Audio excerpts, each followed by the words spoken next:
Hello, this is Storybooks channel. New videos are posted every day. Subscribe and click the bell. Dashing for those apartment and glancing at the clock, Kathy headed straight for the bedroom, quickly pulling off her clothes and throwing them on as she went. She only had half an hour at her disposal. She mustn't be late for her date with Robert at one of Washington's finest restaurants. Therefore, it was worth hurrying. Robert was not just a man, but a gorgeous man. Robert, despite his very young age, he managed to establish himself as an outstanding director. And to top it all off, he was incredibly handsome. And his voice is low, commanding, from which all the female representatives on the set of Goosebumps ran along the skin. To say that Kathy was surprised when he offered to have dinner together, that's not to say anything. There were many actresses on the set flirting with him. And in Kathy's opinion, they were more beautiful. But his choice fell on her, to which the woman was unspeakably glad. The evening passed simply magically. Robert turned out to be a very well-read and interesting conversationalist, as Kathy herself. The time spent in his company flew by in a flash. And as it turned out, they had a lot in common. So they could talk for hours on a variety of subjects. Kathy had never been so at ease with a man. The woman did not class herself as a beauty, but apparently the men had their own opinion on this matter, because she had enough admirers. With one of them, she even lived in a civil marriage for about 3 years. But over time began mutual reproaches and scandals, and parting brought only relief, which in principle was to be expected. After all, Kathy was initially clear that they are not a couple. But for some reason she decided, as they say in The People, bitch and love. But he didn't, and he wasn't with his beloved. Then there were fleeting romances, but nothing serious with none of her men. She would not want to create a family, despite the fact that recently turned 35. Deep down, like any woman, she wanted a family and children and the comforts of home badly. So when Robert started paying her attention, she shied away from him like the devil from an incense tree. She immediately decided that he was too good for a woman like her. And of course, he just wanted to have fun with her. Nothing serious could be expected. But the man was persistent. And soon she gave in and agreed to a date. After the first, there was a second, then a third, and Kathy's head was blown off. From now on, all her thoughts were occupied only with Robert. And so when she was once again going to meet her beloved, she suddenly had an unexpected thought. She sat down on the edge of the bed and began to think out loud. Well, if you think about it that way, we've been dating for a little over a month now. And I'm always thinking about him. But nothing's happened between us yet. Maybe I should invite him over. But if we're being honest with ourselves, I've wanted to for a long time. I hope he won't think badly of me. And on the other hand, be as it will be necessary to live today. The woman instantly grabbed her cell phone, knowing that at any minute she could change her mind and the whole plan would go to hell, and dialed Robert. By the sound of the voice she heard, she realized that the offer pleased him, and he promised to be at her place in about 40 minutes. Stepping over the threshold of her apartment, Robert couldn't contain his admiration. A 2-bedroom apartment in downtown Washington. It's not too cramped for you alone. The man laughed, at his own joke. No, I'm used to it. The woman shrugged with a smile. Are you taking it off? No, it's mine. I didn't expect it, Robert said. Turns out you're a very eligible bride. Well, it's just that I've been trying to keep a low profile for a while now, Kathy explained. You see, at my last job, I decided to throw a party and invited my coworkers over. After that, I had a few too many suitors. And the interesting thing is, they were mostly from out of town. You know what I mean? I think I do. Well, don't worry about me. I've got a place to live, but I don't have a woman like you. With those words, the man pulled Kathy to him and kissed her. You know, Robert stayed until morning, and they went to the movie studio together. And it was just this moment that the woman was not very happy until today. She tried to hide their relationship.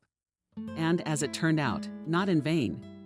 When their affair became known, Aunt Kathy sprinkled slanted glances, and the leading actress began to build the deceased all sorts of intrigues.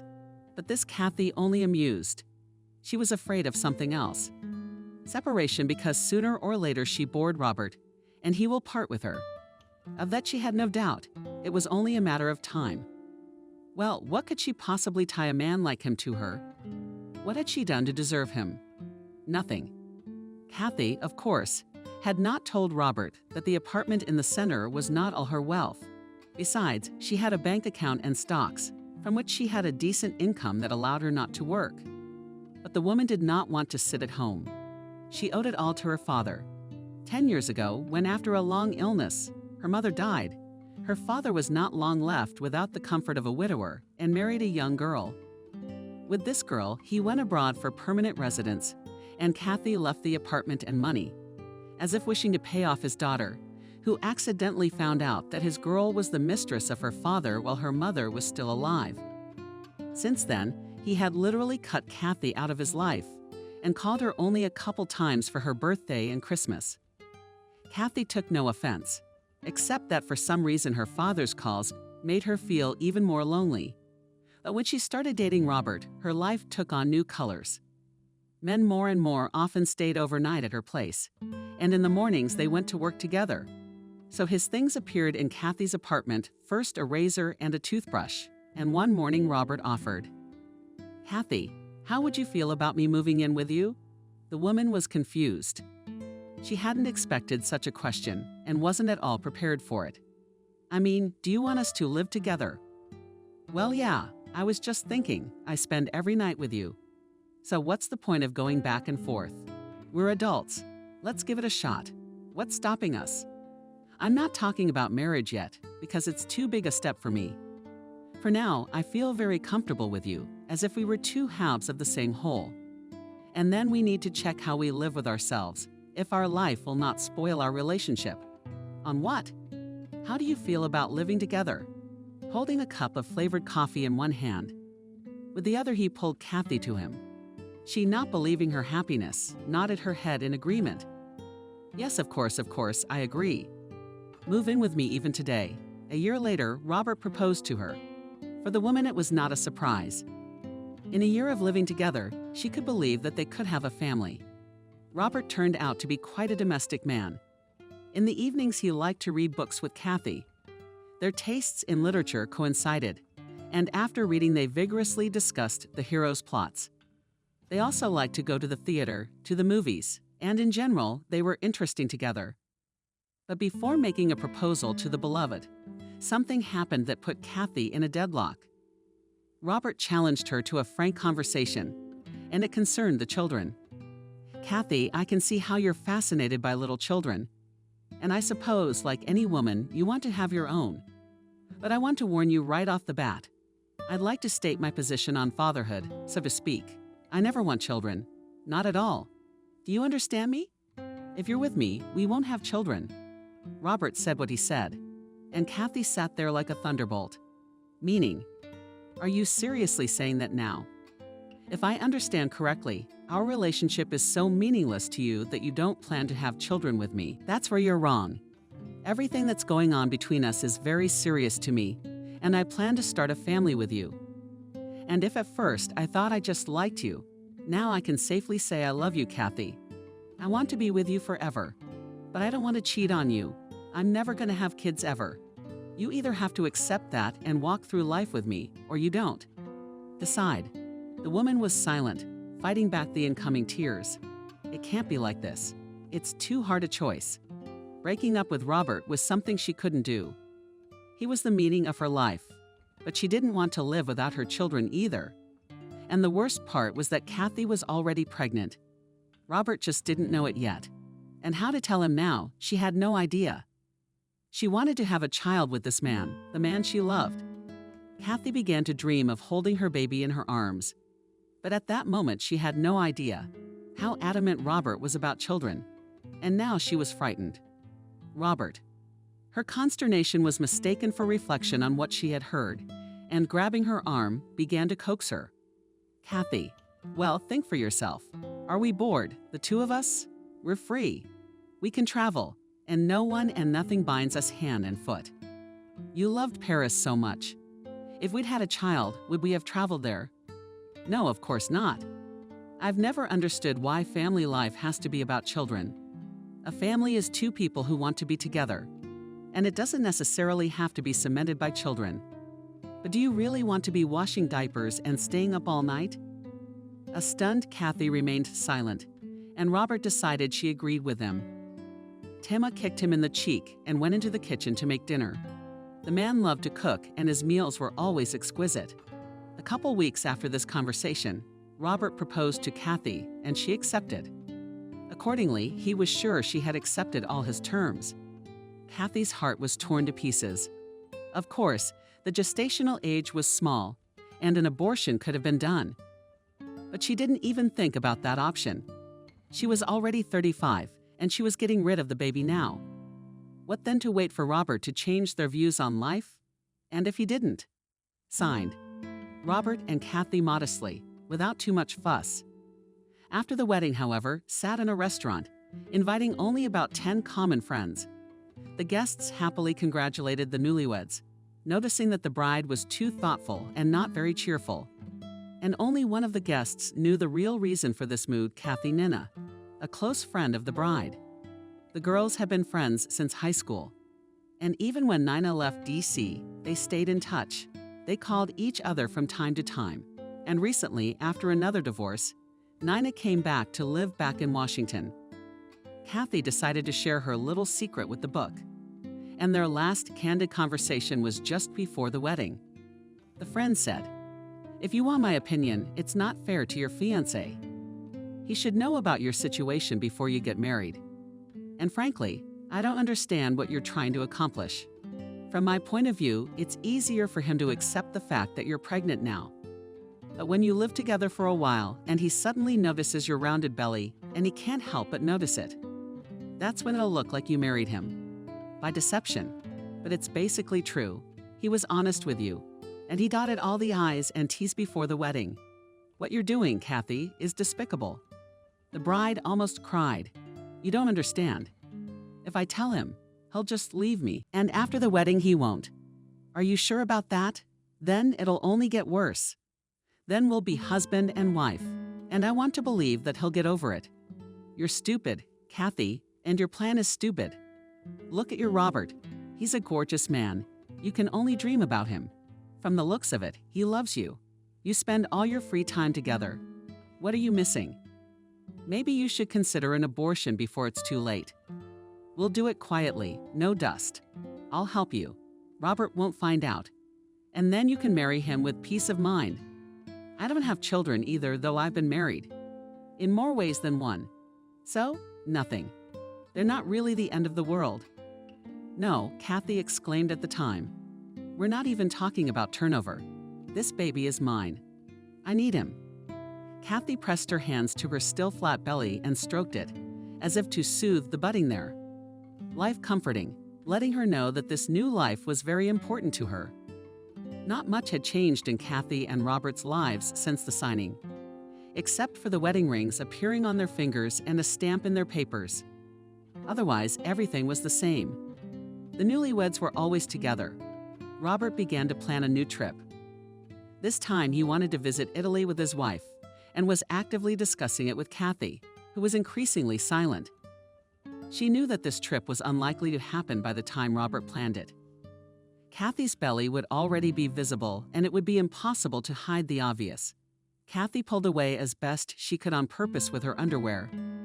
Robert noticed that she had put on weight and was immensely proud of himself, as he believed that this was due to his own culinary skills.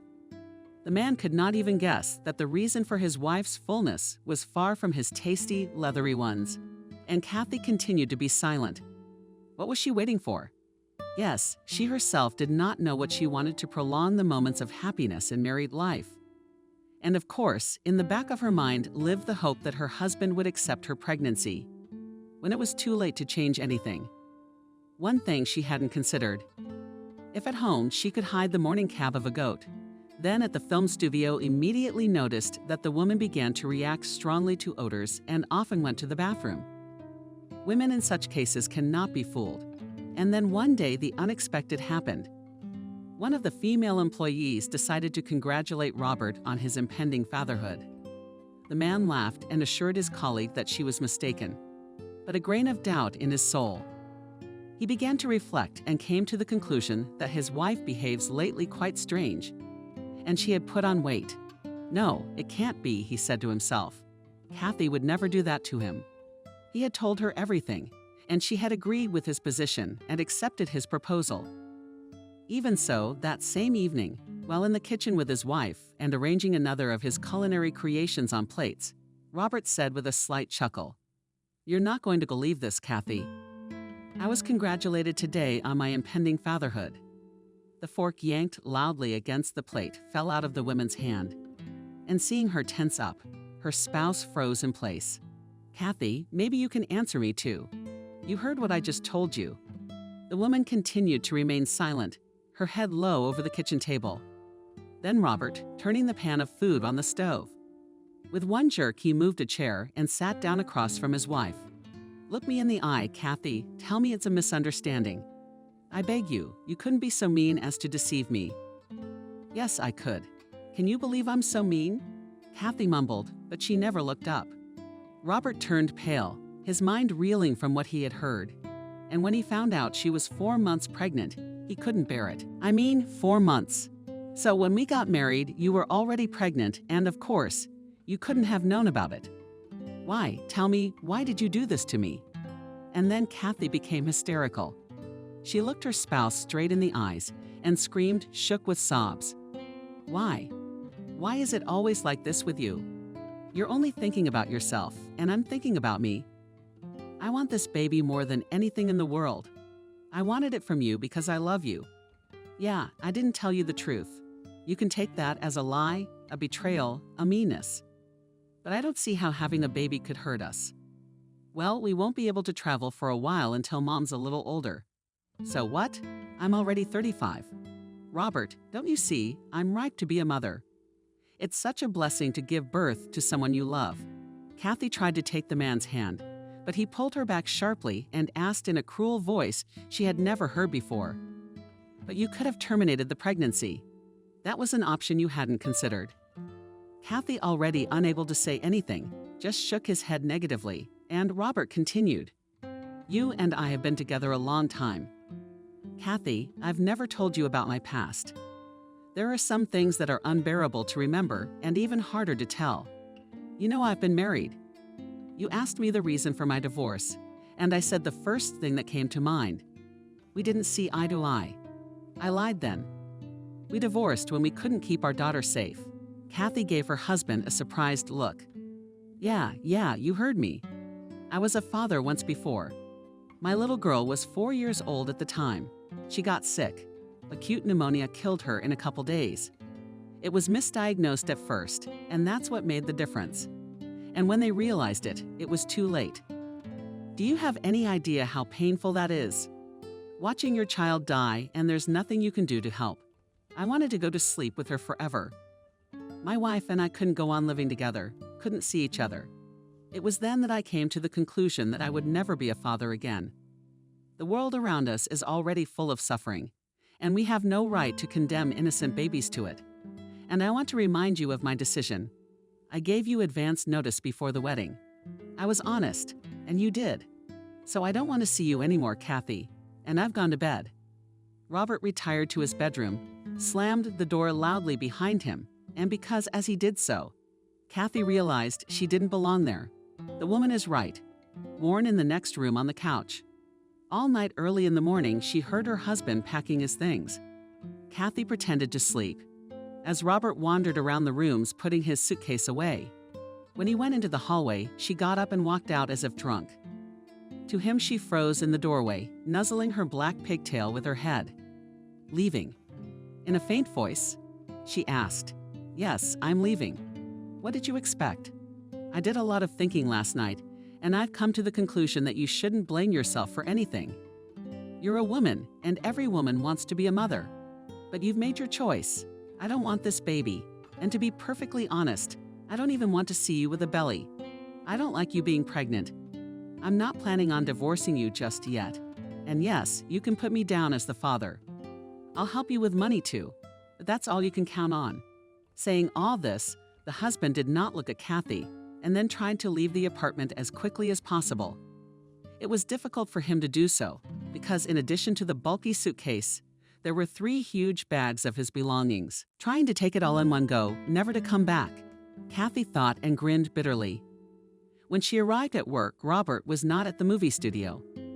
He didn't show up for the next few days either, and after about a week, the rumors started that Robert wouldn't be here again. Colleagues squinted at Kathy, some with pity and some with poorly concealed gloating. What did she want? They whispered in the corners that he would be with her all her life. It's a wonder they ever got married. Now they'd have to get a divorce. But in principle, it was clear to everyone how the show would end. And then Nina came to visit, and she wasn't planning on feeling sorry for Kathy either. What did you want? Girlfriend? You know better than that. I warned you. Remember, you could have terminated the pregnancy, and none of this would be happening now. And now you've lost such a man.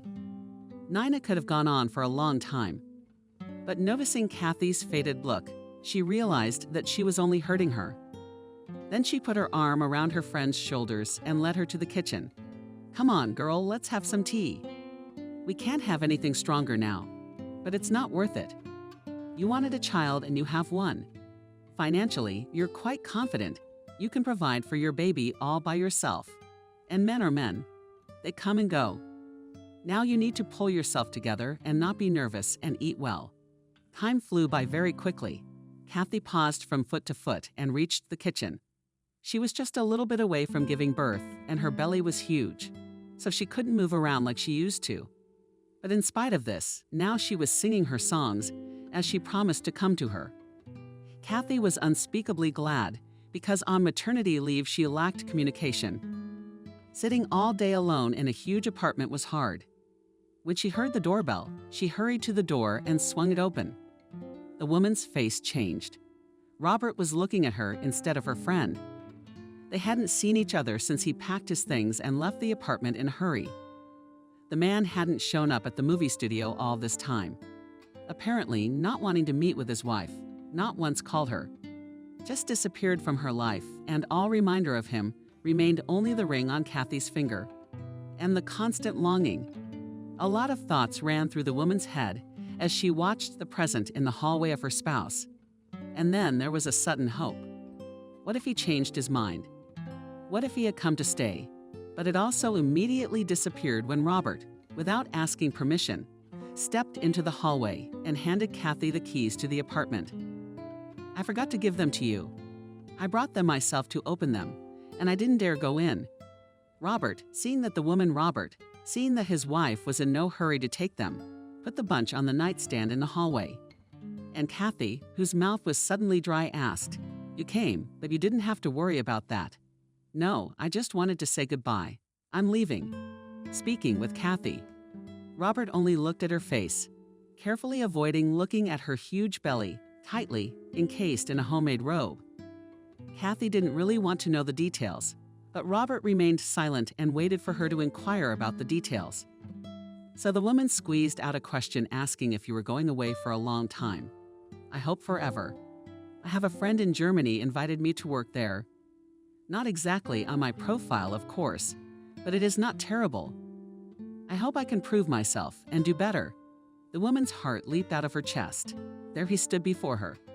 Such a beloved and dear man, and at the same time, such an alien, aloof man, averting his eyes. Why had he come at all? What would this goodbye text be for? It would have been easier to talk to him that way, much less see him. It was just unbearable. Suddenly, the room swam in Kathy's eyes, spinning on its axis, and at the same time, something very hot flowed down her legs. Lowering her eyes and struggling to focus her gaze, Kathy saw the red dribbles of her ankles. Jesus, that's blood. She managed to think, the woman before she passed out. I lost Robert, and now I'm losing the baby. This is my punishment for my lies. Robert, seeing her stagger and start to fall, managed to pick his wife up, preventing her from hitting the floor. And then I heard a scream behind me, "What you did to her, you scoundrel." What happened? It was Nina, who Kathy was waiting for. She walked through the open door of the apartment and saw a frightening scene. Robert crouched on his knees, holding his bleeding, unconscious wife in his arms. "I didn't do anything," he bellowed. "Call an ambulance as soon as possible." The man did not wait for the doctor to come up to the apartment. He took his wife outside to wait for the ambulance near the entrance. After a while, Nina and Robert wandered around the hospital corridor waiting.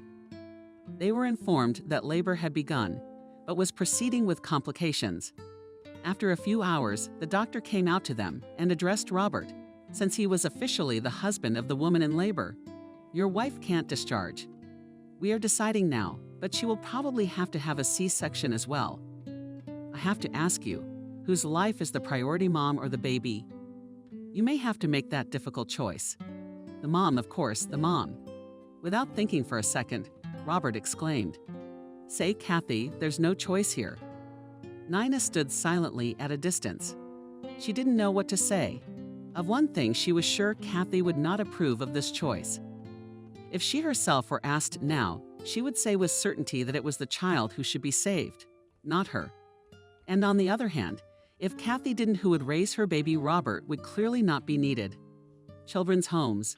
From heavy thoughts, Nina clutched her head, and the doctor, having heard Robert's answer, withdrew with a quick step. And once again, the dreadful wait dragged on. Kathy's labor lasted almost 24 hours. Nina couldn't stay in the hospital the whole time. She ran in and out again.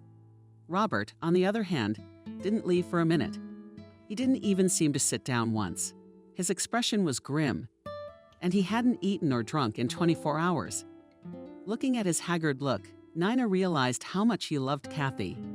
Once again, the doctor came out to them. The robot looked at him fearfully, but the doctor was exhausted, and a satisfied smile played on his lips. "Thank goodness, Mom and the baby are fine. You have a boy, son." But Robert let the doctor's last words pass his ears. After the anxiety he had suffered, he could not relax and realize that the danger was over. "Answer me, what's wrong with her? I'm telling you, your wife and child are alive. Their lives are no longer in danger. Daddy, you can breathe." The doctor came over and patted Robert on the shoulder, and he suddenly scampered away, leaning against the wall and covering his face with his hands. After the doctor left, Robert turned to the book. "I have to go. Tell Kathy that even though I will be living in Germany, every month, she will receive a transfer from me." "What do you mean you have to go?" exclaimed the dumbfounded Nina. "Are you not even going to visit your wife?" "No, I don't see the point in that," Robert muttered his head. "We've both seen what meeting me leads to. I don't want Kathy to be unnecessarily nervous. Nothing has changed for me. I'm leaving. And don't tell her I've been here the whole time. Just tell her about the money." Robert, as if afraid to change his mind, ran down the corridor, and a confused Nina looked after him. How could it be? What is wrong with this man? He loves Kathy so much, but now he's running away. For what? Because of his principles. Stupid. How stupid. These men are strange after all. They are very difficult to understand. Nina shrugged her shoulders in bewilderment and hurried to her friend, whom the doctor had allowed to visit in the ward. Kathy watched with a smile as Thomas walked down the street. He had only recently started walking, and his movements were still rather tentative, but he was trying.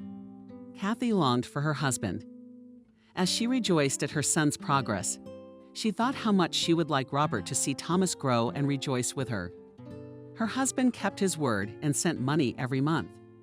At first he even called, but the woman found it hard to talk, and she minimized communication only by correspondence. So, thinking about her husband, Kathy walked with her son along the house and suddenly heard a familiar voice behind her back. Who's that wonderful boy stomping around? Could it be Thomas, my favorite Kotzen? Thomas smiled happily behind Nina, who was his godmother. She grabbed the boy in her arms and began to twirl in delight at his Libyan laughter. After Thomas was born, Nina changed her attitude towards children dramatically. She really wanted now to give birth to her own. Unfortunately, suitable candidates for the role of father did not appear on the horizon yet. Bathy's Kathy, little Thomas did not let him go from behind, whispered Kathy in his ear. "And I've already thought of something to give Resnick for his 1-year anniversary. It's been a long time coming, but he's gonna love it. And I won't even tell you yet. Let it be a surprise." The friends got distracted and immediately heard a loud cry. The little boy tripped and fell, scraping his ankles. But before Kathy could get to the boy, an unfamiliar man who was passing by jumped up. He lifted Thomas to his feet and went down on one knee, talked cheerfully to him. "Why is that big boy crying? Show me your hand." "Well, it's just a little scratch. No need to cry. We're men. Men don't cry." He winked at Thomas, and the boy was silent at once, looking at his palm and at the stranger with interest. While Kathy wiped his son's palms with wet wipes, Nina spoke coquettishly to the man. Lately, the woman had been on the hunt, and she regarded every male specimen as prey. And this specimen, it must be admitted, was quite good. Tall, broad-shouldered, good-looking. Kathy took Thomas in her arms and looked at the men carefully. "Don't you think? Or have we met somewhere before?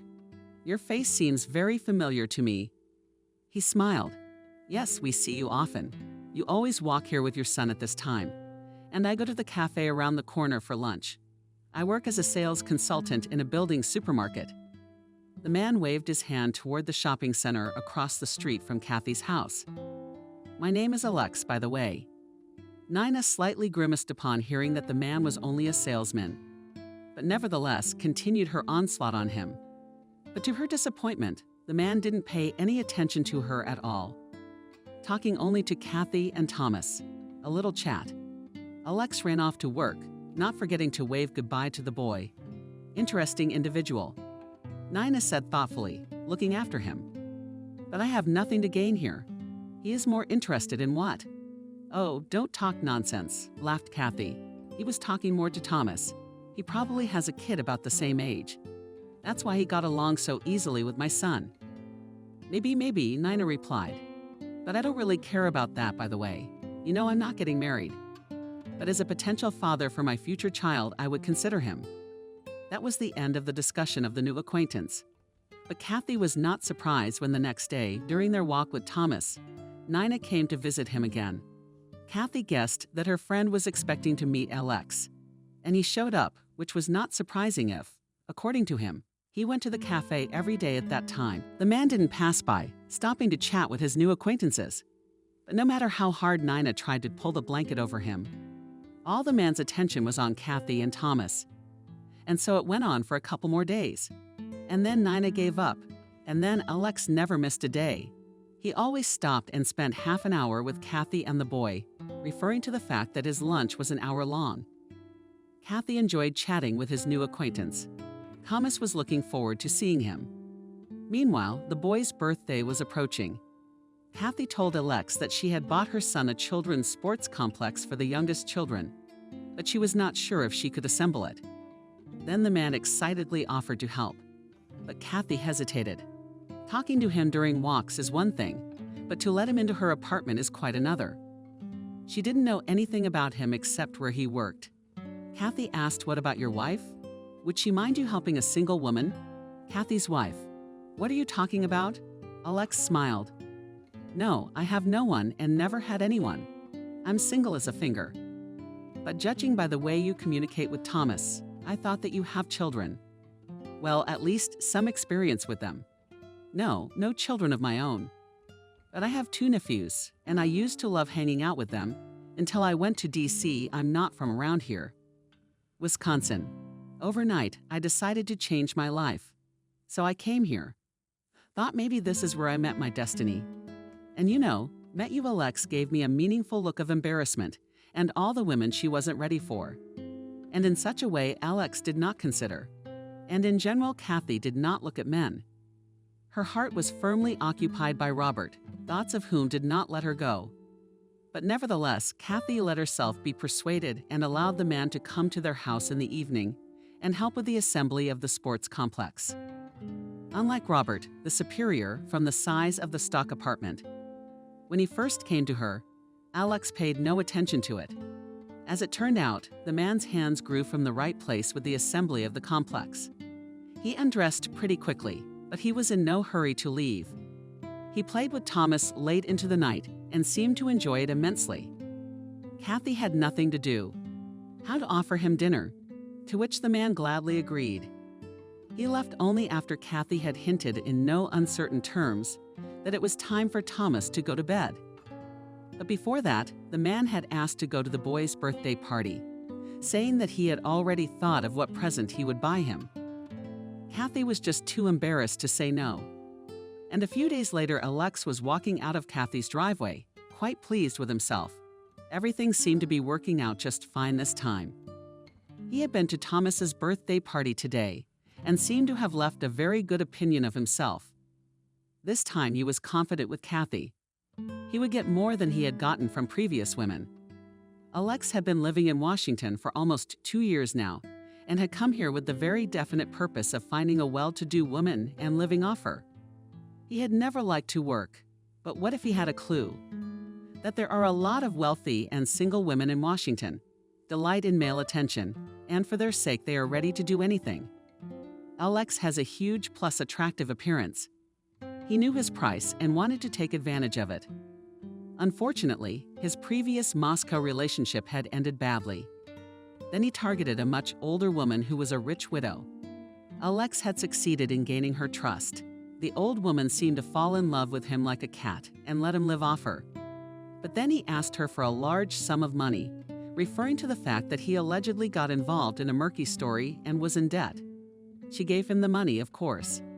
But at the same time, she hired a detective to follow the young lover. And that's when she found out how easy and fun he was to sit down her money in clubs. With girls of easy virtue, the woman threw Alex out of her house without even giving him a peep for his own good. Didn't want to work either, so he had to find himself a new cash cow. He found out about Kathy in a club, having met there with a bolshie who worked at a movie studio. Having had too much to drink, she called him about her colleague, abandoned with a child, who, however, everything is easy for her, as she does not need money. Cautiously inquired about the details from neighbors Kathy and Alex. Was pleasantly surprised to learn that she owns a huge 2-bedroom apartment. How much could such an apartment be worth? I can't even imagine. This time Alex decided not to hurry and to approach the matter more carefully, so to speak, consciously. He even got a job near Kathy's house, found out what time she walks with the child. And then the man patiently walked by, looking for the right moment for acquaintance. And then the perfect opportunity presented itself. Thomas fell. The presence of the child did not frighten Alex at all, because he knew perfectly well. The easiest way to get to a mom's heart is through her kid. If the child likes you, the mother likes you. So Alex began his acquaintance flirting with the boy. If he wanted, he found common language with children, although he couldn't stand these children. Then Alex began to show persistence. The man spent most of his time with Thomas and saw perfectly well that Kathy liked it. And the boy did not want to let Uncle Alex go at all. And that was good for him too. It was just a pity that tomorrow he had to go to that hateful job again. Well, not for that. He'd come to Washington to be an errand boy. He had far-reaching plans. The children's party was over, and the guests had dispersed. Kathy invited some of her colleagues from the movie studio with young children. Thomas could not tear himself away from the many presents, but the day was too eventful, and the boy fell asleep cuddling the talking teddy bear given by Uncle Alex. Nina helped Kathy clean the apartment, but she was in no hurry to leave. She really wanted to discuss Alex. I see the salesman's been coming around a lot. Did you two have a thing? No, well, I'm willing to think about it. Alex really likes Thomas, and that's the most important thing. And Robert left us, and I can't stop thinking about him. But it doesn't have to be that way. Maybe to get it out of my head. Robert, that's exactly what I need, Alex. Yes? Then again, I've got a boy growing up, and a boy always needs a male role model in front of him. Nina pondered her friend's words, slightly biting down on her lower lip as she considered Alex for herself. She was fine with him because she was only looking at his looks, but thinking about Alex as a life partner for Kathy. For some reason, that thought made the girl uneasy. Kathy, take your time. Alex, of course, is a handsome young man, nice to talk to, funny, likes to mess around with Thomas. That's all fine, but you know what's bugging me? He's too good. I'd say he's perfect. I don't understand why, and the reality of it really bothers me. There's no such thing as a man without flaws. Robert has plenty of them, and Alex looks like he has them. But they're just not there at all. There's no such thing, especially not out of the blue. He showed up here in the apartment of a single woman with a baby. Doesn't that scare you? Kathy laughed and put her arm around her friend's shoulders. It's just more pressure. Or maybe it's jealousy? I know it very well, and I wanted to get Alex myself, but it so happened that he liked me better. Well, then it's not fate. Girlfriend, you'll meet someone else. Everything will be fine for you. Itch and was quiet for a while, and then changed the subject to discussing how much fun Thomas's birthday had been. She originally thought that talking about Alex would end it. She realized that her words could be seen as jealousy, and that makes sense in their situation. Except it wasn't. Nina wasn't jealous at all. She sincerely loved Kathy and would have been glad for her happiness, would have yielded to her this Alex herself, if she had been sure that he was really what he wanted to seem. But here was her intuition telling her that he wasn't. A couple months later, Alex moved in with Kathy. Their relationship began about 2 weeks after Thomas's birthday. One night, Alex didn't want to leave and took the initiative to kiss Kathy, and she gave in. That was the first time he stayed with her until morning. Then it began to happen more and more often. And eventually, Kathy offered Alex to stay with her so he wouldn't have to rent an apartment for nothing. What was the point of coming back to the rented place in the morning and then driving here to work? Alex agreed with great joy, and on the same day, he moved his belongings to her place in one small suitcase. The happiest of all was Thomas, who became very attached to Alex's uncle in the evenings.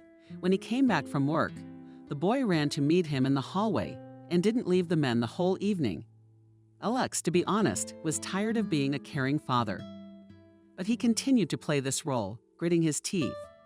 When Nina came to visit them, she saw the idyll reigning in the house.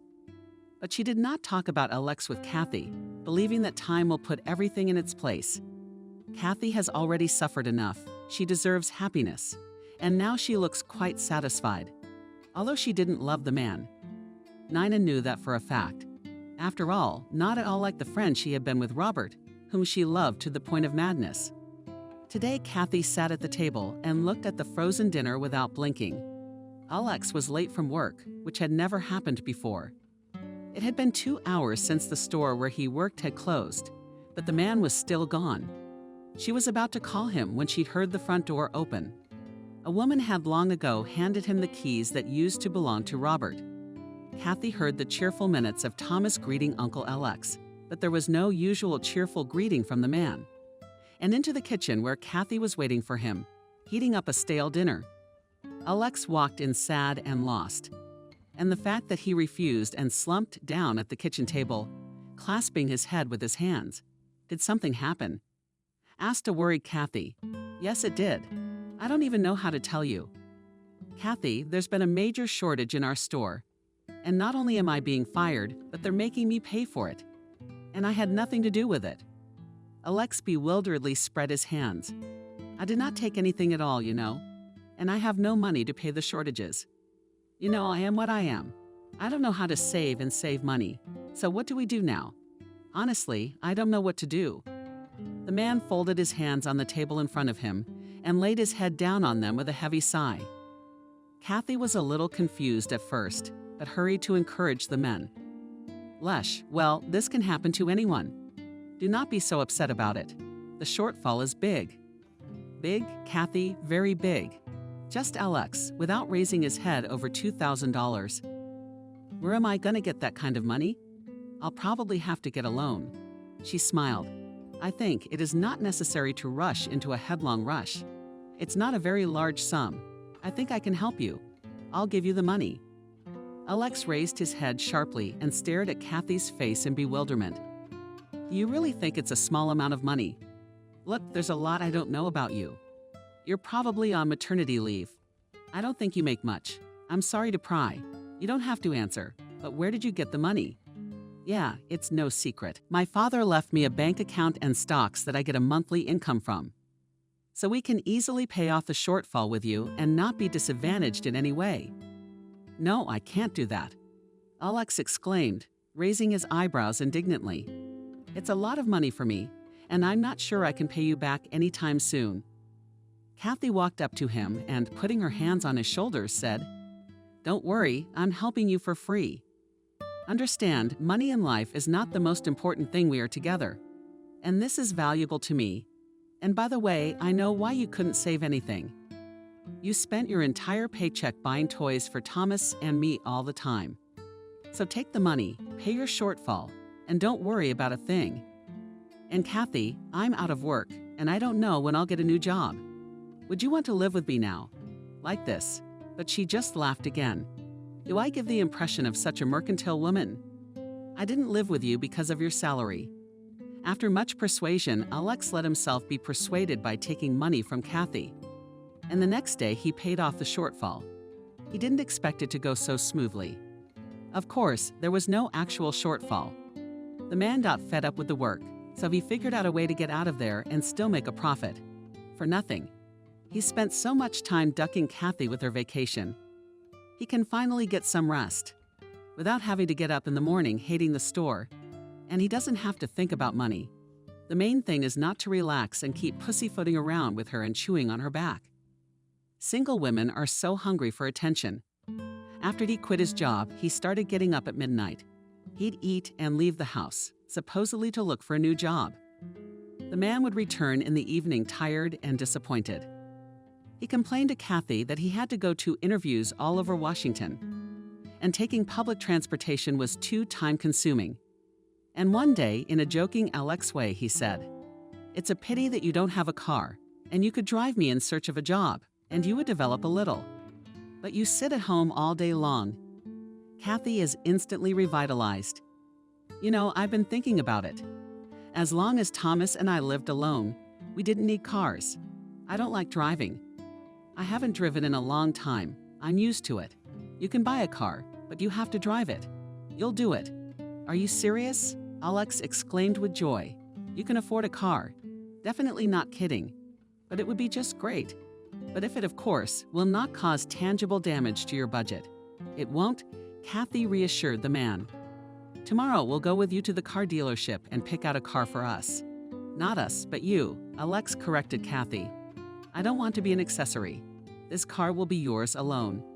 And I, if you wish, will be your personal driver." The next day at the car dealership, Kathy was looking at cars of medium price category. But Alex was magnetically drawn to expensive ones, especially to the client Gruzdev, whose purchase Kathy was not planning to buy. But seeing how joyfully her man's eyes glisten when he looks at this expensive car, the woman decided to take it. Although Alex discouraged, saying that he just dreams of such a car. That such a car is just a dream, and you can buy something simpler. Dreams should come true, smiled the woman and went to formalize the expensive purchase. When she and the manager of the car dealership sat down at the checkout table, Kathy realized with dismay that she had no documents with her. First, she dug through her purse, trying to find them there, and then she emptied the entire contents of her bag onto the table. But to no avail. There were no documents. How could she forget them at home? They were always in her purse. Alex the theatrical got upset. "Well, how could it be? We went to buy a car, and you forgot your documents at home. Now we have to drive home and back again. Thomas, I'm tired. I always carry my papers with me." Alex patted the people's pocket. Kathy looked at his son sitting in his arms. The child did look tired.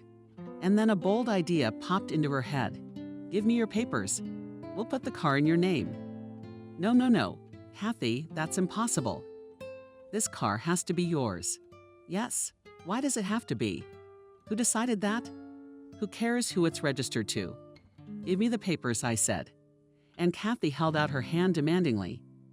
The man reluctantly reached into his breast pocket, pulling out his paperwork until the last of it, while the manager did the paperwork. Alex shook his head and muttered, "No, this is still wrong." The manager, who was conducting the registration, went outside for a smoke and watched a brand new Land Cruiser roll out of the showroom. The gleams in the sun fell flat on its sides. The guy grinned and thought, why are women so stupid? After all, everything is so obvious.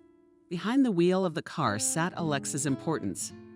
He had already praised himself 100 times for his ingenuity. for having so thoughtfully put out of the stock bag all the documents. He's a brilliant strategist after all. Knows how to push a woman's buttons. Just a hint of baby fatigue and bam, he's got the car in his pocket. Now, even if things go wrong with Kathy, if she stops sponsoring him, he'll never get that car back. It's his property now, and you can't take it from him with your teeth. It had been quite some time since he bought the car, and Alex still couldn't find a job, and it seemed like he wasn't looking for one anymore. Quietly, living on Kathy's money, the woman was not bothered by it at all. On the contrary, she was glad that Alex was spending so much time with Thomas. Sometimes he left the house in the evenings, feeling the urge to go for a ride, as he put it. Kathy, who was afraid of high speed, was happy to stay at home. She had no objection to his trips. The man she loved needed privacy, and sometimes he needed to be alone. What's the big deal? But Nina objected. She was beginning to resent the state of affairs in Kathy's household. One evening when Alex went for a drive, Nina came to visit her godson and found them alone again. She started talking to her friends. "Kathy, are you really satisfied with everything? Your Alex hasn't thought about getting a job. And in fact, where he is, we'll rot alone in your car. You're sure he's alone? Why shouldn't I trust him?" Kathy objected, shrugging her shoulders. "He called us Matyushin with him. But Alex likes a lot of speed, and I don't like it, especially with a baby in the car. So I don't mind if he goes for a ride alone sometimes. Ride alone, live off you. Kathy, are you out of your mind?" "Nina, you know I don't like to make excuses either, but I'll make an exception for you. Let's start with the fact that he's looking for a job. But I wouldn't want to take the first job that comes along. Alex is a grown man, and I'd like a decent job with a high salary. And given that we are not poor, I do not rush him. Let the man is looking for something that will be to his liking. Well, as for trust, this I have already said. I trust him as myself, so I was not afraid to register the car on him." "You did something," Nina gasped in indignation. "What do you mean? Put it in his name." "Kathy, are you crazy? I didn't expect that from you. You know, whatever Robert did to you, I've been on his side lately. You're still legally married to him, and yet you're living with another man. I don't think you should even tell your husband that. And the money. Robert, I send you money every month, a lot of it, by the way. And you're buying another man's car. Has anyone ever told me that about you before? I wouldn't have believed it. Kathy, what's going on with you when your friend says that?" Kathy's already losing her temper, raising her voice. "You know what? If you think I'm spending Robert's money on my man, I'm not. Out of what Robert sends me, I haven't spent a penny on Thomas. I opened an account, and all his father's money is transferred there. And with Alex, we live on my money. And you've quickly forgotten what Robert did to us. You're the one who comforted me and called him a jerk. Why now? Is he all white and fluffy now? Yes, if you must know, I still love him and I can't get over it. If Robert left me alone at night like that, I'd be nervous. But when Alex does it, I don't care. He's a very nice man, though, and I hope I can love him someday because honestly, I do." Kathy was quiet for a moment and then continued in a much calmer voice. "You're probably right about Robert and I not being divorced. I owe it to him to let him know that I have someone else. At least it'll be fair to them. Let them file for divorce. You know when he said he was taking it slow? At first I was happy, hoping he'd come to his senses, want to look at his son, couldn't stand it and come back to us. But with each passing month, the hope faded, and now there is no hope at all. So maybe it's time for a divorce. You're right about that. I believed he'd come back to you too." Nina said quietly, "I know, I'm pretty sure Robert loves you, but he's a very strange man. It's as if he has a stone for a heart. Does he never once want to look at his son? I don't understand. But both women were wrong. Very wrong. Robert wanted to see both Kathy and his son, but he was a man of his own oddities and unwilling to compromise his principles. Once in his life, he swore to himself not to have any more children. To him, it seemed Kathy betrayed him, secretly became pregnant, then choosing not a life with him together, but a child. But the man couldn't help himself. He wanted to see those he considered his family, even if they didn't live together. Sometimes the desire to see them became unbearable. So the man traveled to Washington. He saw his son, saw him a few times from the sidelines, stayed away so as not to disturb Kathy's heart and give her false hope of his return. But with each of his visits, the protective armor of Robert died away, and hesitation appeared in her soul. So when Robert was offered a permanent job in Germany and a residence permit, the man went to Washington again before deciding. This time he wanted to approach Kathy and his son, talk, and then decide what he really wanted. When the man drove a cab into the yard and was already paying the driver, he saw his wife and son coming out of the entrance. But they were coming out of there. They were not alone. There was a man with him, holding his son's hand. The three of them got into an expensive car parked outside the entryway and drove off in an unknown direction. Not a muscle flinched on Robert's face. When he told the cabbie, "I changed my mind and we're going back." Pulling out of the yard, the driver could not even guess what storm was raging in the soul of his passenger, how his heart was crusted with ice, and what thoughts were in his head. "You're late. You're certainly late. Kathy, beautiful woman. Did I really think she'd be alone forever? And why should she be alone? After all, I never gave her hope of my return. The man walking beside her looks good, but the child or not. He's got a nice car too, so he's well off. Well, Kathy deserves her happiness. Let her be lucky, and I'll go back to Germany for good this time. That's what I should do." It was only now that Robert realized how much he wanted to be behind the wheel of the very car that had taken his family away, or any other car or no car, for that matter, just to be near them. To spit on all his principles and his oaths. But it's too late. It's too late. And Kathy and Alex went to the supermarket that night to get groceries. It was probably the only place they ever went together. Many times Kathy suggested that Alex leave the boy with Nina to go to the movies or the theater where she and Robert often went together. But Alex was not interested. He refused, and the woman resigned herself to stopping calling him anywhere.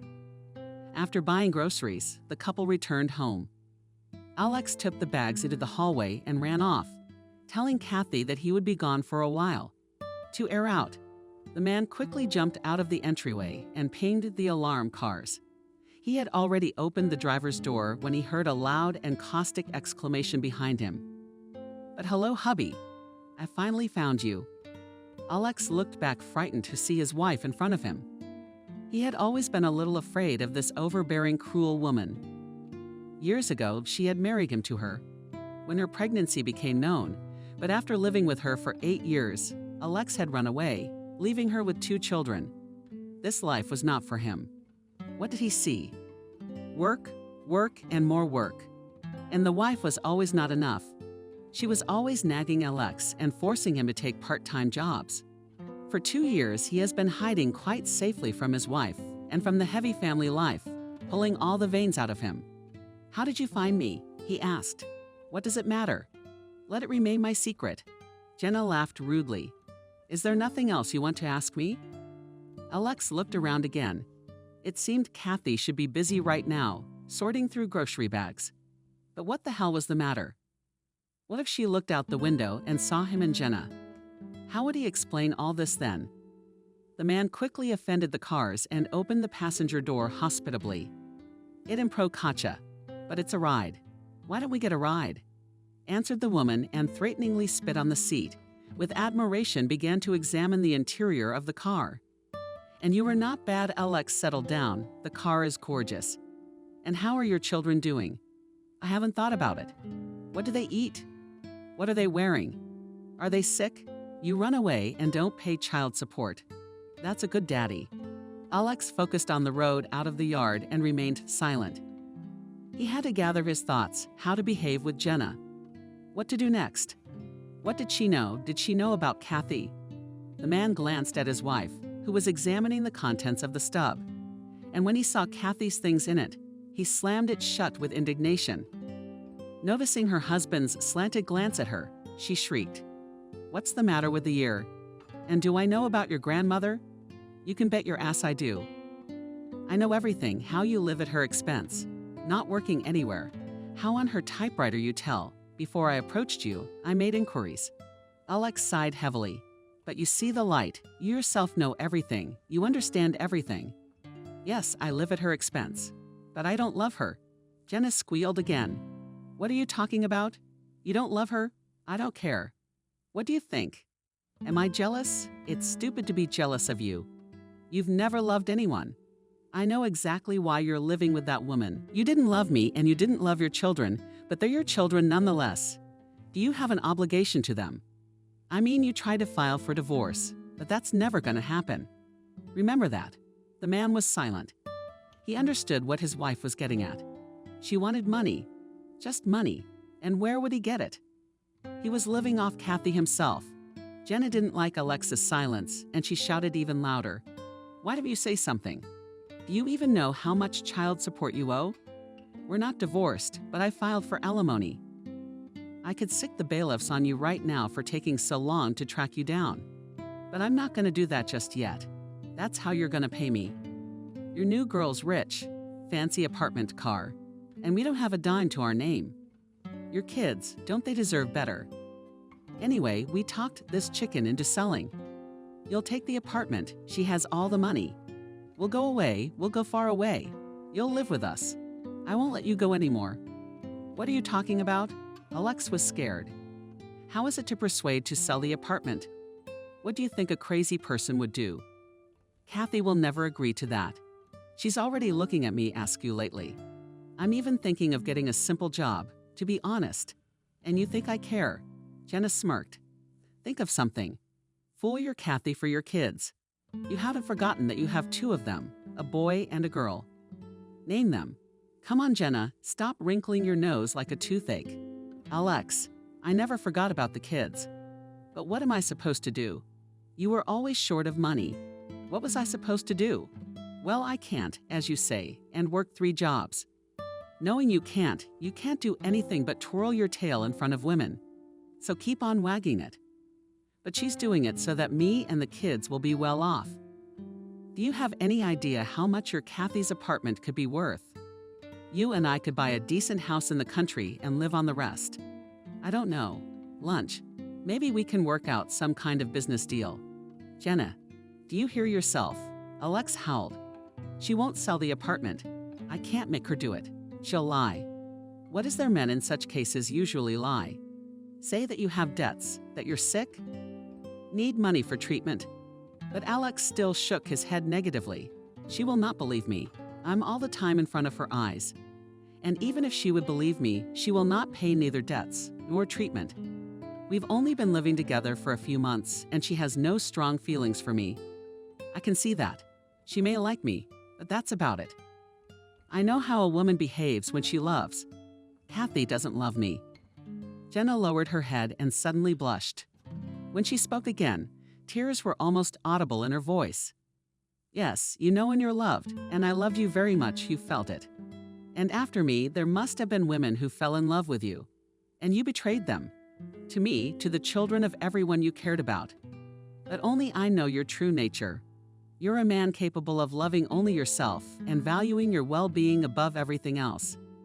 Taking care of your family was beyond you. That's right. Did the kids miss you? They kept asking me where Dad was and what I should have told them. Daddy cowardly ran away and hid from us because he doesn't want to feed you. All right, Jenna, that's enough. Stop feeling sorry for yourself. It doesn't help. There's really nothing I can do. All I can do is beg. From Kathy a small amount now and then and give it to you. But there's no way to get her to sell the apartment. No, it's not enough. Very seriously answered Jenna. I will not live patiently on your meager handouts. I've already had enough from bread to water. Now I need everything at once. Suit yourself, spin. Think about it, but do what I say. Otherwise, I'll come straight to your apartment with the bailiffs. Now, let's go to the kids. Let them remember what your daddy looks like too. Maybe they'll have a little conscience. What am I talking about? What kind of conscience do you have? All right, let's go see the kids. Speaking of money, how much do you have right now? We've got to eat something and pay the rent. Kathy was sitting in a chair trying to read a book. Thomas was playing nearby, rolling his toy cars on the floor, but the woman's thoughts were occupied not with her son, but with Alex, who was watching soccer on the couch in the next room. It was the man's main occupation when he was at home to lie on the couch and stare at the TV. Even Thomas felt the detachment, began to pick up less often, were separated with requests to play with him. The woman slowly began to realize that in her mighty effort to forget Robert, she had let a man into her home without recognizing him. Bought on an outer shell, but the shell, it had to be admitted, was good. Nothing to fault. Kathy was in no hurry to make final conclusions, but she began to probe the ground and from time to time asked how the job search was going. Alex waved away, answering that he had not found anything suitable yet. "What are you looking for?" Kathy asked the question head-on. "What kind of job would be right for you?" Alex hesitated, surprised at the assertiveness of the women. His vague answers had satisfied her before. Had she begun to suspect something? Men with a charming smile approached Kathy, then poked her on the cheek. "Well, so appropriate," playfully. "Conspired he to spend more time with you and for the paycheck to be normal. I want to provide for you and Thomas fully, not just live next door." "So you're looking for a job where you can spend as little time as possible and still get a big paycheck?" Kathy asked with a chuckle. Kathy, well, there's no need to exaggerate. Alex frowned a little.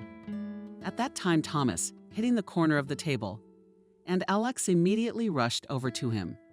Finishing the conversation, that evening and the next few days he did not leave the child again. At first it was as if he had come to his senses, but it already seemed suspicious. And now the woman looked at the book, but could not read a single line. Thoughts kept jumping to Alex. Was she wrong about him? The woman slammed the book, shut in one sharp movement, and standing up resolutely, headed for the next room. The thought occurred to her how to check men. "Lesh, I was thinking we should sell our car," she said, coming to the sofa, where the man was lying. He seemed to be thrown on the spot, and he abruptly sat up and stared at Kathy. "What happened? Why? What's wrong with our car?" "Well, I guess we can't afford it. The tax is too high. And I made the mistake of buying such an expensive vehicle. It hit my budget. I'd say it's a big one. Let's sell it and buy something simpler." Alex was seething with anger. It was a car he'd originally considered his own and couldn't afford to sell. Besides, Kathy would probably take the money from the sale, but now he just couldn't refuse. Otherwise, it would be necessary to take the car and run away from this woman. And before, that's probably what he would have done. And now he couldn't. He was under a lot of pressure from Jenna, constantly sending threatening texts.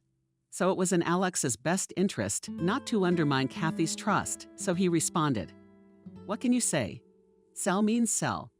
Let me put an ad out. I'll meet the buyer myself." A somewhat calm woman left the room, and Alex thought to advertise doesn't mean to sell at all. "Can we stall? That's what I'll do. I'll point out the flaws to the buyers myself so they won't buy. Or you can inflate the price. The main thing is to meet with them without Kathy." Alex felt like a cornered animal. Jenna was pushing him, and it was bad timing. Kathy's eyes were starting to open. Lying on the couch was not an option right now. So the man jumped up and went to the baby. He was supposed to be meeting with the entourage today, and to leave quietly without causing Kathy's displeasure. It was necessary to pay attention to Thomas. After playing with the child for about an hour, Alex told Kathy that he would be away for a while, and the woman nodded silently. Alex drove to his wife with a heavy heart. He had nothing to please her, but every time crossing the threshold of the filming house, which was rented by Jenna with his children, the man realized that his wife was right about something. Why do their children have to live in this room? And Thomas is going crazy in there. Kathy doesn't know what toys to buy him, what to feed him. This one's got a back, a hernia, everything. You can't surprise him with food. What did that snot-nosed snot deserve, and what did Kathy deserve? She didn't earn that money herself, so in Alex's opinion, it's only fair that his kids have a good life too. Even though he left them with ease, he realized that they were his children, and he had a different attitude towards them than towards strangers. Jenna, on the other hand, met her husband with a frown. "Well, what am I happy about? Have you thought of anything?" Alex gave her a disgruntled look. "I didn't think of anything." Not only that Kathy began to look at me, my every action looks at me like under a microscope. She's been hounding me for a job. It's not gonna work out with you and me, Jenna. I knew you weren't capable of anything. Here's an idea. Think about what your Kathy cares about more than anything else in the world. What she would give all her money for without even thinking about it. Alex immediately answered yes, of course, my son. What else? Like all women, girls in general are narrow-minded, fixated on their offspring. Jenna looked at her husband almost with hatred. I'd kill you for saying that. Now you've shown your attitude toward your children. Oh, come on, he waved his hand. Why am I surprised? I know what you're like. Now, back to Kathy and her son. Suppose they steal him and demand a ransom for him. What will she do, sell her apartment? Alex, the thought of it broke out in a cold sweat. He jumped up so sharply from the chair he was sitting on that it fell to the floor. Are you completely crazy? What are you suggesting? I may like to live at other people's expense, but it's not a crime. I don't steal from anyone, they give me everything. And I'm not going to jail. Jenna, I'm not a criminal. Well, let's just say I'm not going to jail either. That's why we got to make sure I don't go to jail. You said it yourself, this broad's starting to look at you. It won't be long before she throws you out with your ass naked. And then what? I ain't gonna feed your kids alone no more, and I ain't letting you go. We'll go back to scraping by. You're gonna have to get a job, I mean. And not just sitting around, but actually working. Maybe even physically. So you might want to think about taking a chance. Jenna, what are you, stupid? She goes to the police, they'll be on to you and me in a heartbeat. That's why your job is to make sure she doesn't go to the police. You'll be with her 24/7 to talk her out of it. Send her a piece of hair from her head, her non-visible, like Thomas, and say, go to the police. Next up is the ear. I saw that in some movie, or something like that. And you're gonna scare her and talk her out of going to law enforcement. And if she's desperate enough to go to the police, we'll get her baby back. Alex left that meeting with the same heavy heart. He had a plan he didn't like very much. A few days later, Kathy was walking with Thomas on the playground in the yard of her own house. When she got the call from Alex, he had left to go to the pharmacy to get some painkillers. He had a terrible headache, so he called her for advice. What's the best drug to buy? They talked for a long time. He was stalling as long as he could. I asked him about one drug or the other. Eligibility. The woman, distracted by the conversation for a few minutes, lost sight of her son, and then looking around, did not find him near. At first, Kathy wasn't too bothered by this. She thought that the child was just playing hide and seek with her, and was now sitting behind the slide or behind the house. But the alarm began to grow and gradually turned to panic. When she ran, all the playground along and across did not find the child on it. Returning from the drugstore, Alex found Kathy in hysterics. She approached other moms walking on the playground with their kids and asked them if anyone had seen her son. All the women looked sympathetically, but shook their heads negatively. And only one said that she had probably seen a boy with similar clothes. And he was being led out of the courtyard of the apartment building by a woman in a hood. But this witness did not see her face and did not pay any attention to those who passed by, because the child was walking calmly. Hearing this, Kathy nervously pulled the phone out of her pocket and in a broken voice asked Alex police how to call the police from a cell phone, says rather. Alex did not have time to answer anything because the phone in Kathy's hands rang. The woman dropped the call, not wanting to talk to an unknown caller. She had to urgently call the police, but she did not have time to dial the number again. Another call came in. Answer it, Kathy, Alex said insistently. Answer it, it might be important. Kathy obediently raised the phone to her ear. Alex saw her face twisted. Horror at the words she heard in the receiver. The moms walking with their children twitched as they heard her hysterical scream. Who are you? Give me back Thomas. Give me back my son. Then Kathy put the phone down and looked at it confused, as if not believing what she had just heard. Then Alex jumped up to her, grabbed her by the shoulders and shook her. Kathy, who called. What did they tell you? They said they had Thomas and told me not to call the police, or I'd never see him again, the woman answered, unnaturally calm and loud. Alex looked around, worried that no one would hear her words. He took the woman by the shoulders and tried to lead her to the entrance. Let's go, let's go. Let's go up to the apartment and discuss everything there. What apartment? Kathy looked at him in astonishment. What am I going to do there without my son? I'm not leaving here until I find him. Alex again, loss of cars, some women. Kathy credits himself with kidnapping him. We're not going to find him here. Let's go upstairs, and you can tell me all about it. The woman, like a mechanical doll, let Alex drive her home. There he sat her in a chair and brought her a glass of water. And then he asked her to tell clearly what you were told on the phone. Whose voice was it? Male, female? Come on, give me all the details. It was neither male nor female. Computerized. Modified, probably through some kind of program. In short, it was Kathy on the highway. This voice told me that they have my son and that we are being watched and our phones tapped. If only we would try to contact the police. I will never see my son again. It was all of a sudden a woman came by. She was hysterical. She continued to scream something coherent and tossed aside the glass of water offered by Alex. The man had to slap her in the face to bring the woman to her senses, capturing the instant reddening of her cheek. She stared at him in bewilderment. Come to your senses, he told her. This is no time to be hysterical. Thomas needs a cool-headed mother.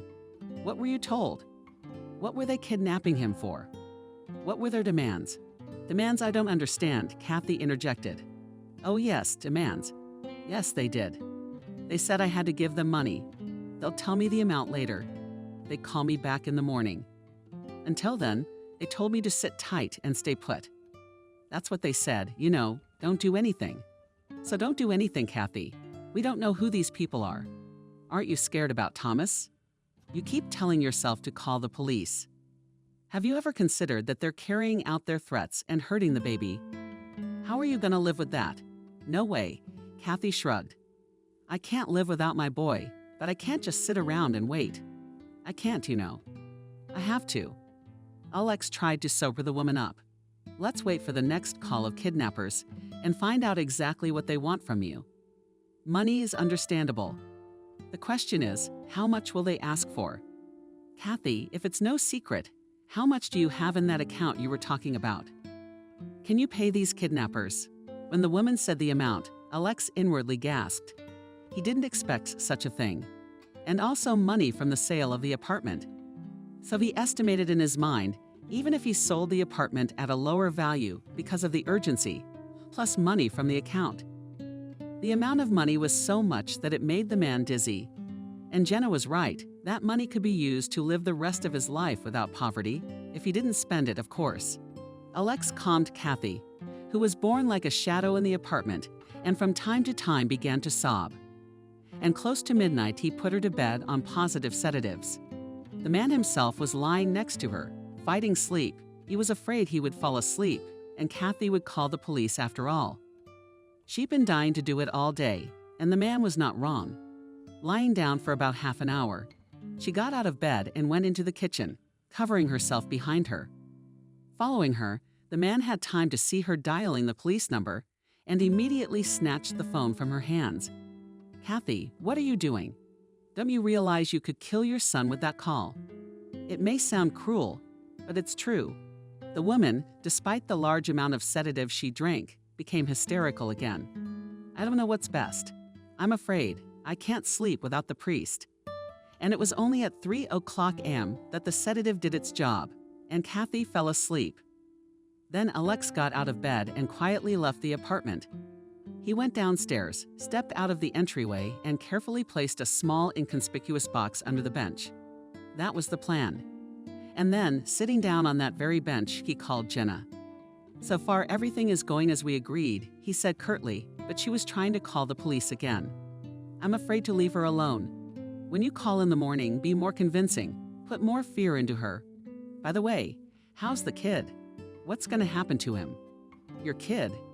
He was better worried about his own, whining all day long, asking to see his mom.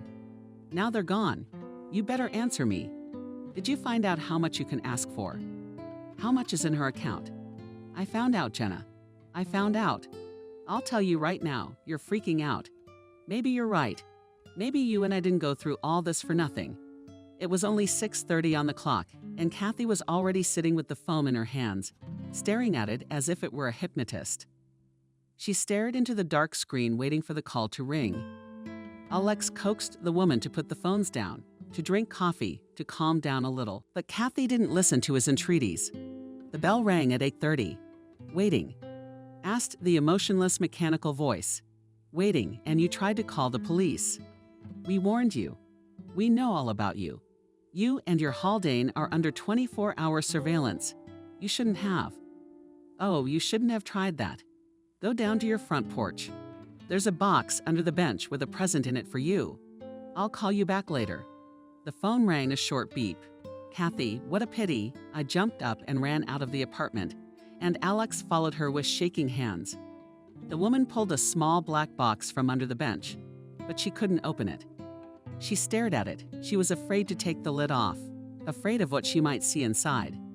Alex opened the box for her, and inside was a piece of dark, clean hair. It was Thomas's hair. Kathy recognized them immediately and burst into tears of relief. It was just hair.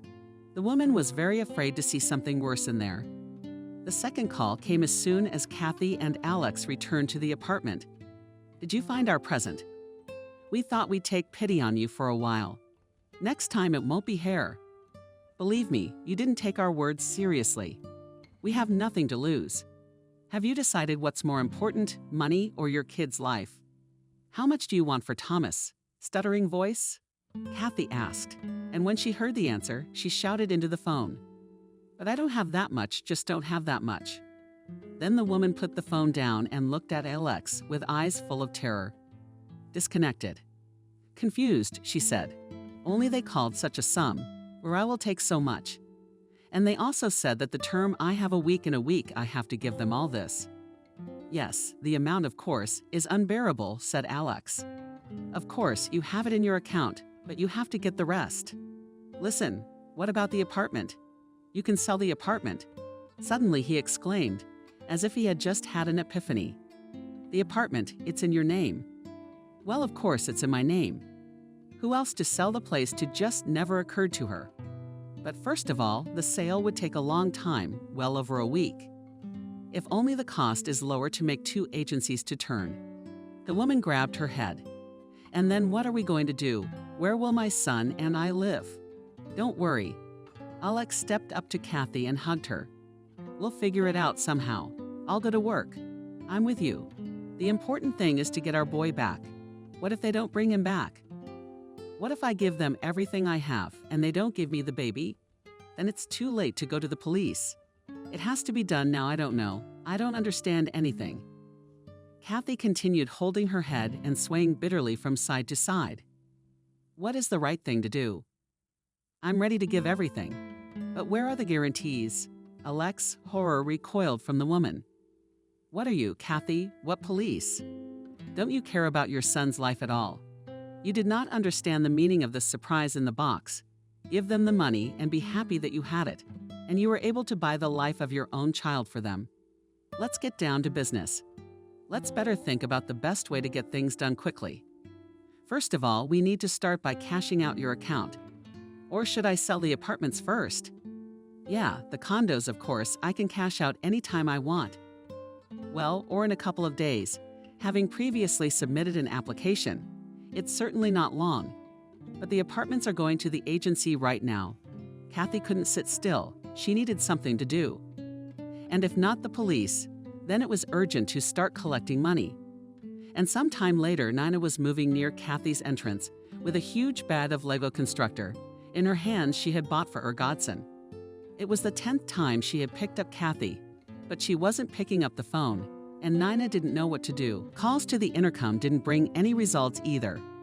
Having tried for 40 minutes near the entrance and not stopping calling her friend, Nina decided to leave and come back later. And suddenly she saw a familiar car driving into the yard, barely waited until she parked and rushed to the exit Land Cruiser. Kathy. Well, where are you guys driving around? Why aren't you answering your phone, Kathy? What's wrong with your phone? she asked a disgruntled Alex. It was he who had persuaded her not to answer Nina's call, explaining that it was better not to tell her friend anything. She's too chatty. Not noticing her friend's frowning face, Alex started to open the back door of the car with the words, "Where's my sweet boy? Where's Thomas?" But staring at the empty child's seat, she was surprised. "Kathy, Thomas, where did you leave him with who?" "Come, let's go upstairs to our place," Kathy replied glumly. And not only now she noticed her grief-stricken face. They went up to the apartment, went into the room, and Kathy sank down on the sofa like an inflatable doll, from which all the air had been abruptly let out, and once again began to sob for her tears. Nina could barely understand what her friend was telling her. But Alex sat down next to her, and he complimented Kathy's story. Nina couldn't sit. She walked around the couch from side to side. And when she heard the whole story, she exclaimed, "So it turns out that if you completely cash out the account and sell the apartment, the amount will be just right. Is that right? Don't you think it's weird?" "What's weird about it?" Alex answered instead of Kathy. "These kidnappers said that they were watching our every move, and it's not surprising that they know about the account. They probably made inquiries before the kidnapping." Nina gave Alex a scornful look for eyes in death, so it made the man uncomfortable. And then he said, "Alex, can't you leave the room? I want to talk to my friend, alone." He didn't move from his seat and glanced defiantly at Nina, and then at Kathy, as if looking to her for support and not wanting to get out. But Kathy only asked to get out. "Please, hurt for souls." The man got up from the couch and with his whole appearance showed his displeasure. Left the room, leaving it some time quietly opened the door, fearing that the man would overhear their conversation. And she was right. He was standing near the door, pretending to correct something on the nightstand, and at the sight of Nina sticking herself out, he retreated into the other room. It was only afterward that he closed the door tightly behind him. Nina started talking to Kathy. "Kathy, what's going on? Your son was kidnapped, and to raise the money for the ransom, you need to sell the apartment." "Who suggested that?" "Alex," Kathy answered quietly. "Strange why I'm not surprised. He offered to sell the apartment, but he didn't offer to sell the car." "Yeah, of course not. It's registered to him. You still don't find his behavior odd?" "Not as strange as it seems. I didn't tell you this, but I've been doubting him for a while now. We even put in an ad to sell the car, and then this and this. But I don't think he could steal Thomas. Is he really that sneaky? I mean, who knows? I'm not sure about anything anymore. I can't think about anything but my son.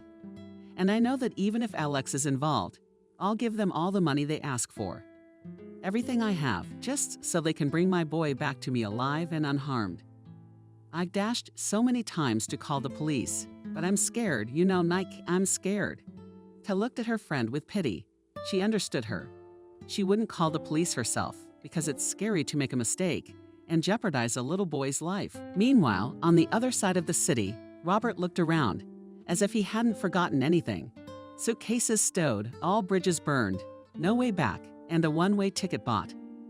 Last day in Washington. Tomorrow, he leaves for permanent residence in Germany. This decision, of course, came hard to him. But after seeing Kathy with the man, he realized there was nothing holding him here anymore. The only thing he longed for before he left was to see Kathy one last time with his son. But to his great regret, he was unable to do so. For several hours he had lingered near the playground where they usually walked, but for some reason no one had shown up. Robert sighed heavily. The tickets were for tomorrow. Robert sighed heavily. There was a feeling of wrongness or a wrong decision. Well, what else could he do? Stay, try to get back into their lives? As if she was perfectly happy being a man again right now. Robert had caused her enough pain as it was. It wasn't worth disturbing her again. He didn't know how to spend his last day in the city. But then his phone rang from an unknown number, and the woman's voice in the receiver sounded familiar. But Robert didn't recognize it until the caller introduced herself. "I'm Nana, Kathy's friend. I realize it's stupid to call you, because you're far away and you can't help me." Robert Pitty's heart was troubled by the woman's voice, and it was clear that the news was not good. But he interrupted her. "I'm going to Washington." "What happened? Something with Kathy?"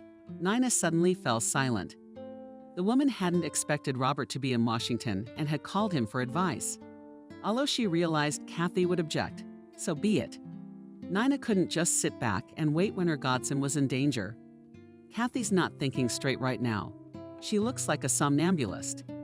They had a suspicion that Alex was drugging her friend with some powerful sedatives so that she would act on his orders. Robert is not, in fact, a stranger. He is Thomas's father and, in Nina's opinion, had a right to know everything. When Robert was beginning to lose patience with the pause in the phone, Nina's congestion happened only not with Kathy. "With Thomas, I can't tell you everything over the phone. Come to my place, memorize the address." And when Robert hung up the phone, he felt like he was suffocating, as if time had suddenly reversed and he was back there, to the bedside of his dying daughter. He was feeling the same sensation now. It was exactly what he feared when he decided not to have any more children. To feel the pain and helplessness of losing his child again and not being able to do anything about it. The man huffed, looked around, and caught a glimpse of his reflection in the mirror. His lost, faded look. What on earth is this? He doesn't know anything yet about what happened to Thomas. "I've got to pack up and get the books right away. No, I'm not losing this baby. That's the only thing I'm going to fight for, whatever happens there," Robert thought and started to call a cab. Alex, however, looked at Kathy, settled to one point, and sat unmoving. She was sitting at the kitchen table, clasping a frozen glass of tea between her palms. The woman had long since forgotten about him and sat immersed in herself as if in a trance. Nina was not mistaken. There was a reason her friend had been acting so strangely the last few days. Alex, however, gave her a lot of sedatives. The woman became inhibited after them, but so she succumbed to his compulsion more easily. He insisted on waiting, and she patiently waited and waited for the main event in her life. For the moment, she had to take an evening call from an unknown caller, hoping to hear her son's voice in the receiver. She begged for its mechanical voice, rash for threats every night. And finally, the kidnappers took pity. Now she was allowed to hear a few short words from her son. "Mommy, take me away." That's what Kathy heard. Then the kidnapper took the receiver away from him, and the conversation was usually over. But Thomas's bitter cry, bursting out with words whenever he was allowed to talk to his mother, was always in Kathy's ears. Alex's deal to sell the apartment was dragging on. There were unforeseen complications, and it became clear that he would not be able to sell the apartment in a week. Kathy had acquaintances who could help him with registration and discharge. Alex did not go into details. The main thing for him was to know that the case was progressing. When it became clear that the apartment would not sell quickly, Kathy, having waited for the kidnapper's call, tearfully begged for more time, explaining why this was happening. And the kidnappers came through for her again. Of course they did. How could they not? Because Alex talked to Jenna beforehand, warned her about the sale. The man was scared, and he suggested to his wife to take the money that Kathy had on the account and not to wait for the sale of the apartment. But Jenna had gotten the taste for it, and the money didn't seem to be enough. She wanted it all, although I'm a psychologist. And about Thomas, who, as she expressed it, but does not stop asking for his mother, no one looked at her rented apartment. The apartment was paid in advance, and the neighbors knew that it was rented by a woman with 2 children. So they would not be surprised by the crying from there. But this crying irritated the light itself. In one of her phone conversations with her husband, she said she had found a way to tame it. Alex suspected that Jenna was beating the baby, but he didn't care. The main thing was not to draw attention to herself, so the neighbors wouldn't suspect anything. Frozen. Me with a glass of tea in my hands. Kathy had set it down on the table when, lying on the table, the phone suddenly rang. She knew it couldn't have been the kidnappers. They called in the evenings, and now it was morning. And glancing at the screen, Kathy was convinced of that. It was Nina. The woman spoke to her briefly and hung up, saying, "Okay, I'll be right there." "Where are you going?" Alex was worried. "Nina asked me to come to her." "Why?" "You know that the kidnappers are watching us. Maybe we shouldn't go out unnecessarily. But if they are, They'll know I'm going to my friend's house. She's withdrawn all her savings and wants to give them to me." Kathy, though a little, rose resolutely from the table, putting the untouched glass of tea on it. "Nina asked me to come alone, so I'll probably call a cab. I'm afraid to drive myself. I think you know what I mean." "What kind of nonsense is that?" Alex exclaimed. "Why do you have to take a cab when we have a car? And why is it, let me ask you, that Nina wants you to come alone? But I think you know she doesn't like you very much, but she doesn't hide it." "Oh, you'd think I'd like her." Disgruntled, he muttered. "But there's no need to call a cab anyway. I'll drive you and stay in the car. I won't go in to see her." "But if that's the case, then well, let's go reconciliatory," smiled Kathy. When Alex drove Kathy to Nina's house and stayed waiting for her in the car, his anxiety subsided little by little. But what's the big deal? His best friend wants to help give the money that is so desperately needed right now. Will most likely give away everything she has. That makes sense. After all, Nina is also attached to that snotty, not a number. The man was sure he wouldn't make any sudden moves like calling the police. She is as afraid as Kathy of making an irreparable mistake. And Kathy, developing in the hallway, noticed that her friend was very nervous for some reason. Walking into the room, she immediately realized what the reason was. Robert was there. He had jumped out of his seat at the sight of Kathy and now stood looking at her silently. Kathy turned around abruptly and looked at her friend, who was shifting from foot to foot, behind her. "Nina, what is this? Why did you tell him everything you did?" All her congestion from taking the drug instantly flew off Kathy. She was shaken all over by Robert's presence and the act done without his knowledge. Though she felt a little guilty about it, she immediately raised her voice too. "Yes, I called Robert and called him and told him everything, because I think he has a right to know, and so does his son." His son. As far as he was concerned, Robert didn't want to know. Kathy came from them and tried not to even look in the direction of the silently standing spouse. "He didn't need us. He left us. He doesn't care." "No, he does care."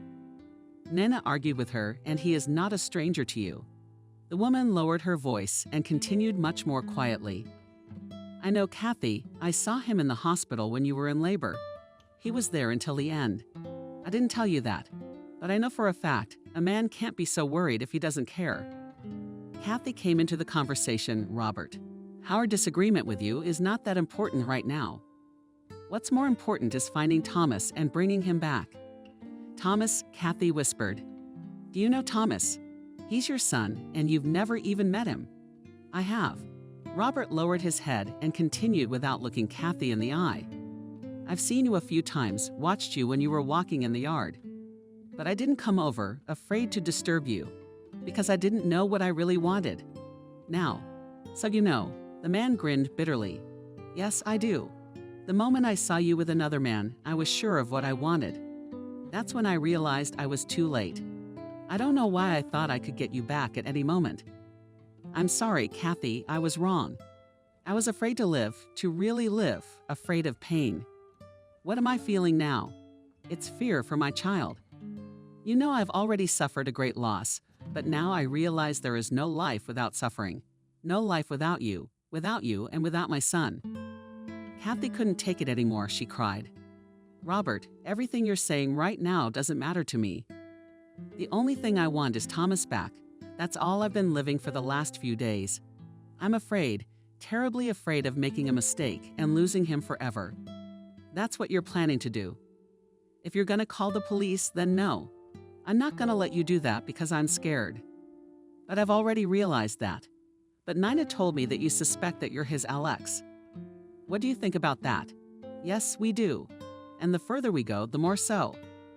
Alex is behaving very strangely, watching my every move, checking up on my account, how much money I have, how much my apartment is worth, fussing about selling it. And I would even say more than me, and I'm an idiot. I know that. Letting a stranger in without looking at him, without recognizing him. You could say I didn't care. I so desperately wanted to forget." Kathy cast a fleeting glance at Robert and continued in a near whisper, "to forget you." At those words, Robert stepped toward her and enveloped her in a hug. She clung to him with her whole body, clinging to him as if he were a solid bulwark. Confidence. And Robert said in a voice hoarse with excitement, "Kathy, you're not a fool, I'm a fool. If I hadn't left you, none of this would have happened. But I'll make it right. We'll get our son back, I promise, and I'll do anything for it." And when Kathy came out of the driveway an hour later, Alex was finishing his phone call. "No, I'm telling you, I can't show you the car right now." She hurricaned through it, checking all the faucets. As she did so, the grandmother looked at the two children playing in the only room and another crying. The younger boy bent over a bowl of porridge in the kitchen. With that, Grandma left the apartment, nudging the recovering Jenna in the back. "Are you sure? I'm not leaking anything. What a mess I'm in." Even though Jenna was angry, she didn't see anything suspicious in the neighbor's visit. And the grandmother went downstairs and held out her palm to Robert, who was standing there. "Give me the money." "I watched everything in the apartment of a woman and 3 children." "You're not wrong. There's definitely 3, definitely a girl and 2 boys. One's just a little kid." This Robert showed the grandmother a picture of her son on the screen of his phone. The old woman looked at the screen carefully. "I can't see very well without my glasses, but it looks like him." Yeah, that's him." Robert jumped out of the doorway, greedily gulping air with his mouth. How had it all turned out so fast? He found him, found his son. More than anything in the world, he wanted now to burst into that apartment and rip Thomas out of this Jenna's hands. But he was a little scared. What if she saw him and did something to hurt the child? The man had promised Martin to report all his actions, so he found the strength to call a friend first on hearing the news, and the latter told Robert not to do anything, but to wait until he arrived at the scene supercilly. "But I can't wait," Robert exclaimed. "When else are you going to get here? I'll go right now and get my son." You can't do that." Robert came to his senses. "We're going to get there real fast, even if you succeed, and you take that woman's baby away from her. Then Jenna will run off with Alex, and we won't be able to prove anything. You want the criminals to go unpunished." She also told Kathy not to say anything yet. "No way, you hear me?" She would give away her joy in front of Alex. And Jenna was very surprised when only half an hour after the neighbor's visit, the bell rang again in her apartment. Looking through the peephole, she saw the same old woman living downstairs. With irritation, the woman opened the door at the same time swearing, "What more do you want from me?" But she had no time to do anything, as uniformed men burst into the apartment, pressed her face against the wall, and handcuffs clicked on her hands. The last to run into the apartment was a tall, black-haired man in civilian clothes. He rushed over to the frightened and huddled Muzat in Thomas's corner and grabbed him in his arms. The boy was crying, and the man kept stroking his head and repeating, "Don't be afraid. It's over. I'm your daddy, you hear me? I'm daddy. I'm taking you to mommy." Martin approached the woman facing the wall. Svetlana removed the handcuffs from the woman and shoved her own phone, found on the table, into her hands. "Call your husband. Tell him to come here immediately." Without explaining anything, Jenna was pale, her eyes remained dry. "My children." She pointed her hand in the direction of the frightened boy and girl. "They are scared. Can I go to them?" "So you feel sorry for your own children, but you can bully other people's children." Martin grinned. "I will allow you to calm the children only after you call your husband here. Make up a good reason and tell him to come right away." Jenna helplessly took the phone in her hands and dialed her husband. "Alex, come right away. Something has happened with Thomas. I can't tell you everything over the phone." Yes, hurry, right now." When Alex ran into Jenna's apartment, he had no time to see anything, because right in the hallway he was met with a blow to the face. Robert hit him furiously, all the while repeating, "This is for my son, and this is for my wife." A young guy from the task force rushed to pull Robert away, but Martin stopped him with the words, "Don't. Wait, he's entitled to it. That scumbag is getting what he deserves." And the happy Kathy did not come down from the hands of her son, who paid for it himself with his little arms around her neck and could not tear himself away from his mom. At this picture, Robert looked on with a happy smile. He appeared on the doorstep with his son in his arms, Some time after, Alex jumped out after an incomprehensible phone call, mumbled something inaudible to Kathy. "Thank you," the woman whispered, peering out from behind the child's shoulder. "Thank you, Robert. You're welcome." "Thank you to me," Robert replied. "I did what any father in my position would have done. And if I had been a good father, I would have been there for you from the beginning and wouldn't have let anything like this happen. Kathy, will you let me stay with you? Forever?" Again, the woman asked in a whisper. "Forever," Robert replied. Kathy continued to hold her son with one hand and held out the other to the man. He stepped quickly, enclosing his family in an embrace. For a long time they still stood, embraced, the three of them. Family. The next day, Kathy and Robert went to the police station. There, Kathy, under the guidance of Martin, wrote a report of child abduction. And as she finished writing, the woman looked up at her spouse's friend. "And what will happen to them now?" "With Alex and his wife, they'll go to jail. Of course they'll go to jail. They'll go to jail. I promise you that. They'll go to jail for the maximum time allowed under this article. Alex, it's not clear with Jenna right now. Maybe she'll get a reprieve until the kids grow up. But I'll do my best to make sure that doesn't happen. What's going to happen to the kids? Where are they going to go? And if Jenna goes down, do they go to an orphanage? No, they won't." This Jenna turned out to be a pretty young mom. She got the call, and she's on her way to take the kids in. But if you look at it this way, when the grandmother raised her daughter in her own image, maybe the kids would have been better off in an orphanage. Who knows?